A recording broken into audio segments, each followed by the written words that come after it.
As emoções não param na cidade de Ur, e vai ter gente sendo feita de trouxa, e Amat vai ser essa pessoa. Nad e Terá, que estão criando um bom clima entre os dois, vão ter que arrumar alguma forma de Amat não surtar com o quase beijo que eles deram. E além disso, eles têm que despistar a esposa de Terá para continuarem o que eles estavam quase realizando. Para isso, os dois conseguem, de uma maneira muito inusitada, despistar a mãe de Abrão. Terá e Nad vão conseguir escapar das buscas de Amat, saindo de onde está acontecendo a festa no templo, na qual Amat não queria estar presente. Eles, ao saírem de lá, deixam Amat que nem trouxa na festa, procurando pelo marido, e parece que Amat ia adivinhar que Terá estava fazendo coisa errada. Nad então leva Terá para outro lugar para eles continuarem de onde pararam. Terá vai ficar um pouco receoso no começo, mas depois ele não vai nem se importar do que ele está fazendo e que ele está traindo Amat. Os dois então começam a se beijar e os amassos começam a rolar solto. Nad tira até a camisa de Terá, mas eles não contavam que Amat vai fazer o primeiro flagra de uma traição da história da humanidade. Amat, que ainda estava no templo, resolve ir para sua casa, já que ela não consegue encontrar Terá. Já está ficando tarde e ela também precisa dispensar Danina, que está cuidando de Abrão. Ela então vai saindo do templo, mas acaba pegando um outro caminho sem querer. E ao passar por uma porta fechada, ela começa a escutar alguns risos. E ao ouvir essas risadas, automaticamente, Amat para e percebe que pode ser a voz de Terá. Ao abrir essa porta, ela se depara com Terá e Nad no maior chamego e com Terá sem camisa. Mas, antes de continuar contando o que vai acontecer na novela, se possível, clique no botão de gostei e se inscreva no canal. Assim, o YouTube te avisa sempre que sair um vídeo novo de Gênesis e você fica por dentro de todas as novidades da novela. Agora, aproveita e me conta, com quem você acha que Terá deve ficar no final da novela? Você acha que ele deve ficar com Nad ou com Amat? Deixe a sua opinião aqui nos comentários. Amat então fica em choque ao ver aquela cena e os dois também ficam paralisados com a chegada de Amat. A mãe de Abrão então pergunta o que está acontecendo ali.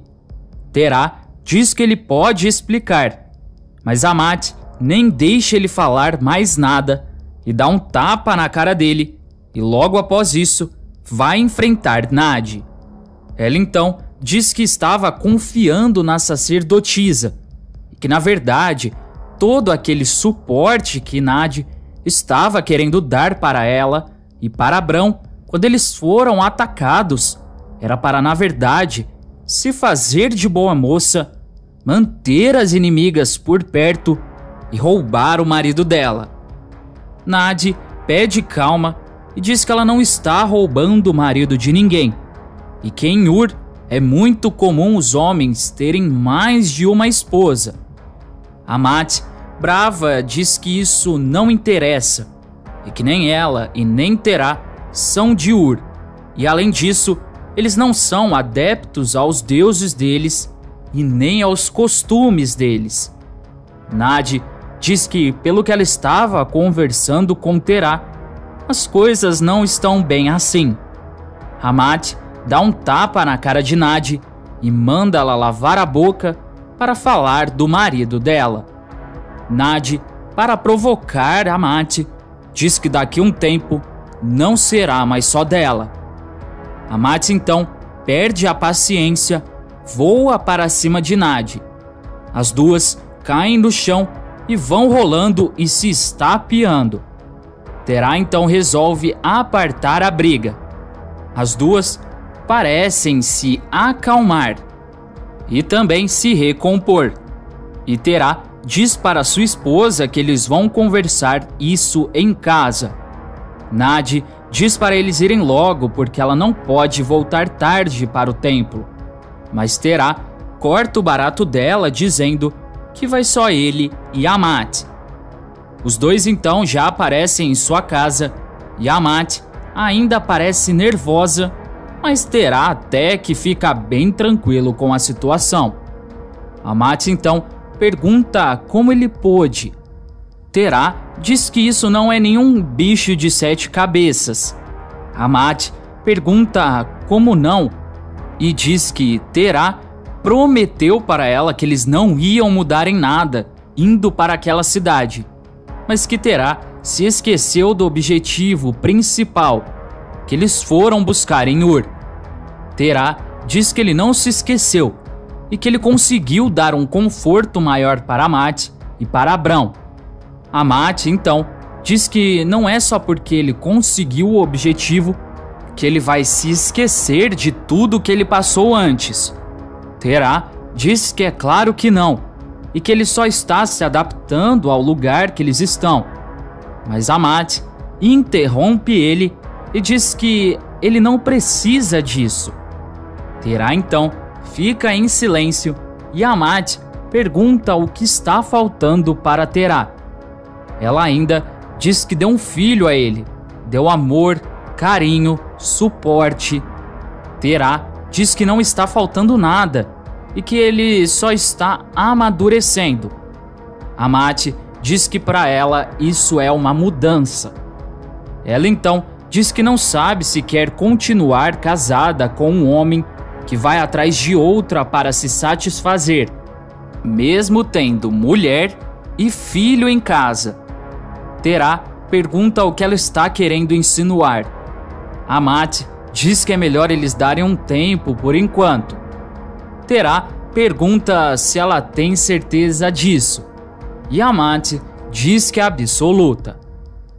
Depois de tudo isso, enquanto uns casais se separam, outros tendem a ficar mais juntos.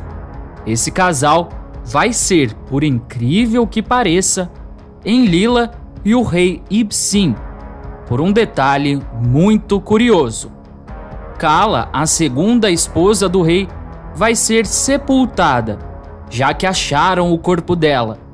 Mas o povo ainda fica amedrontado com isso, porque na cabeça das pessoas tem um assassino solto pela cidade, que pode tirar a vida de mais gente e instalar o caos de vez em toda a cidade. O rei, pressionado pelo povo, vai querer justiça pela sua mulher e vai exigir que prendam esse assassino que tirou a vida de Kala. Mas naquela época não se tinha provas nem um conhecimento tão avançado de investigação, e por isso eles nunca vão conseguir achar quem é esse criminoso. E quem vai garantir isso é Enlila, que vai se fazer de sonsa e tirar o seu nome da lista de suspeitos por terem cometido esse crime. A rainha vai fazer isso de uma maneira bem ardilosa e venenosa. Ela, como a esposa do rei, vai consolar Ibsin, que fica desolado com a partida de Kala. Apesar dela ser a segunda esposa, ele amava muito ela. Enlila vai dar o seu ombro amigo e aproveitar esse momento de fragilidade para começar a enfiar minhocas na cabeça do rei. Assim, ele vai sendo influenciado num momento de fragilidade e a rainha vai conseguir o seu objetivo, que é desestabilizar o rei para finalmente dar o bote e fazer com que a sua cidade conquiste Ur. E com isso, depois de 2 meses se passarem, Ibsen continua com medo e desesperado com a possibilidade do assassino de Kala ainda estar à solta em Ur e podendo causar uma destruição na cidade. Ao mesmo tempo, Enlila não vai deixar a peteca cair e vai se manter firme diante do general Ekur, que vai se tremer todo na base com medo de ser pego.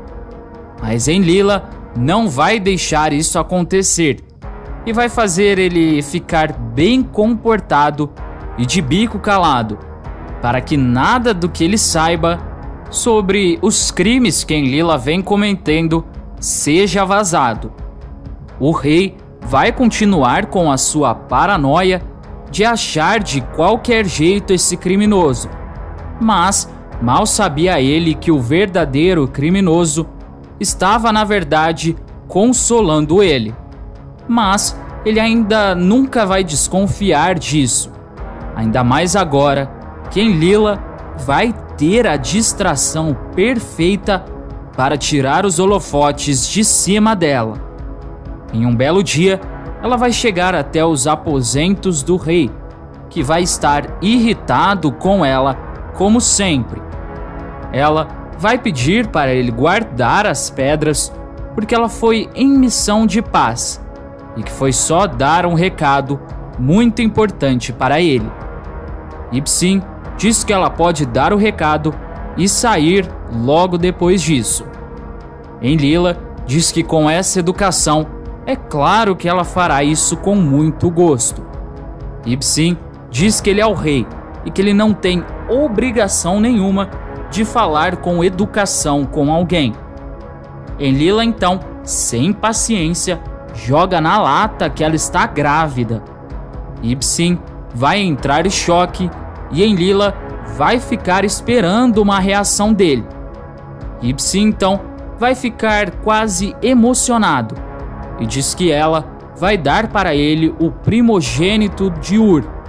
Enlila então vai até que ficar bem feliz para uma megera e Ibsen vai ficar radiante, já que ele finalmente vai ter o seu primogênito.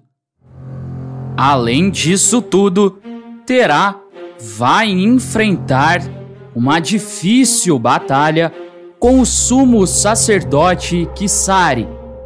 Ele, que sempre teve o sonho de seu filho, Abrão, estudar na escola de escribas do reino, vai conversar com o sacerdote para tentar fazer com que seu filho entre na escola. Ele então vai até o templo e diz que precisa muito conversar com Kisari. O sacerdote diz que ele é todo ouvidos. Terá então diz que ele não gosta de ficar pedindo as coisas assim, mas que isso é muito importante para ele. Kisari já fica meio apreensivo e diz que é para o pastor falar. Terá então confessa que ele sempre teve o sonho de ver o seu filho estudando, uma coisa que ele sempre quis fazer, mas que nunca teve a oportunidade. Kisari continua prestando a atenção e Terá então pede para Kisari aceitar o seu filho Abraão na escola de escribas do reino. Kisari faz uma cara e diz que ele não pode prometer nada. Terá pergunta qual é e diz que ele já fez muita coisa importante para o reino. Kisari diz que ele foi devidamente recompensado e que ele já foi até perdoado por cometer um crime contra os deuses, enterrando os ícones. Terá diz que isso já foi resolvido e que ele conseguiu as cabras, a receita do queijo de Nordic, um rebanho novo para o reino e o mais importante de tudo, ele salvou bravamente Nadi e sua vida. Kisari diz que Terá tem razão e que ele vai passar para o conselho esse pedido e a decisão vai ser de todos. Terá aceita e fica na espera. Depois de alguns dias, Terá fica sabendo que Kisari não só aceitou Abraão na escola de escribas, mas também aceitou o seu outro filho Arã, que ainda está por vir. Antes de ir embora, não se esqueça de deixar aqui nos comentários a sua cidade e o seu estado de onde você está vendo a novela. Até mais!